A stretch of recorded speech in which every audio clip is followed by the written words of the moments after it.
தாவீதெல்லாம் அவங்க அப்பா சொல்றதுக்கு அப்படி கீழ்ப்படிவார். அண்ணன்மாரை போய் பார்த்துட்டு வா, இந்த ஸ்நாக்ஸை கொண்டு போய் கொடுத்துட்டு ஓடி வா அப்படின்னோடனே என்ன பண்ணுறாரு, உடனே கிளம்பி போகிறார்.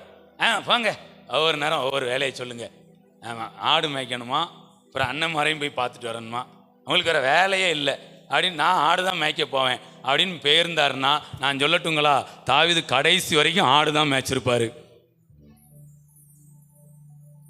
இஸ்ரவேலுக்கு ராஜாவை என்ன பண்ணியிருக்க முடியாது. ஆனால் அந்த அப்பா வார்த்தைக்கு தப்பாமல் கீழ்ப்படிஞ்சதுனால உடனே போனார்.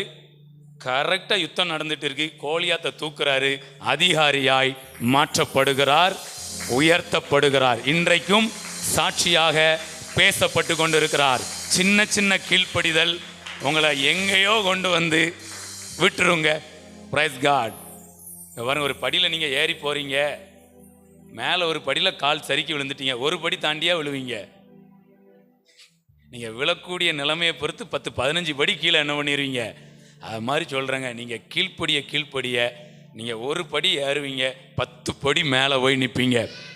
இன்னும் நல்லா சொல்ல போகிறேன், எஸ்தர் மொர்தெகாய்க்கு எல்லாத்துலையும் என்ன பண்ணியிருந்தாலாம், ராஜஸ்திரி ஆகிறதுக்கு முன்னாடியும் கீழ்ப்படிஞ்சிருந்தா, ராஜஸ்திரி ஆனதுக்கு அப்புறமும் கீழ்ப்படிஞ்சிருந்தா.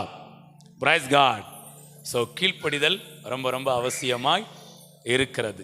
இயேசு பாருங்க ஒரு நேரம் சொல்றாரு, உம்மை பார்க்கறதுக்கு உம்முடைய தாயாரும் சகோதரரும் வெளியில் நிற்கிறாங்க. ஆண்டவர்கிட்ட போய் சொல்றாங்க. அப்போ ஆண்டவர் என்ன சொன்னார், யார் என் தாயார், யார் என், அங்கே இருக்கிறவங்களெல்லாம் காமிச்சு அவரை சூழ இருந்தவங்களை காண்பித்து, பிதாவுடைய சித்தத்தின்படி செய்கிறவர்களே என் தாயும் என் சகோதரியும் என் சகோதரருமாய் இருக்கிறார்கள்.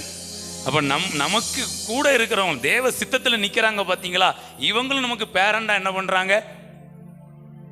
ஹல்லேலூயா.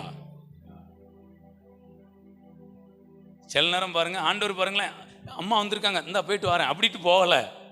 இப்போ ஒரு நேரம் அம்மா வந்தாங்கன்னு லைட்டாக சொல்லிட்டு உடனே அம்மா கூட என்ன பண்ணிட்டாரு, போய் 18 வருஷம் என்ன பண்ணியிருக்காரு, கீழ்ப்பிடிஞ்சு. ஆனால் அடுத்த ஒரு கட்டத்தில் பார்க்க வந்திருக்காங்க, அம்மா சகோதரர்கள் பார்க்க வந்தாங்கன்னா எப்படி போகணும், ஏசு துண்டை உதறிட்டு கொஞ்சம் வெயிட் பண்ணுங்க, எங்கள் அம்மா அண்ணன் வந்திருக்காங்க அப்படின்னு அப்படி தானே போயிருக்கணும். கனம் பண்ணுவாங்க. கனம் ஏகப்பட்ட வேலையை என்ன செய்யும், நல்ல உங்களை உற்சாகப்படுத்துங்க, உங்களை வேற லெவலுக்கு என்ன செய்யும்,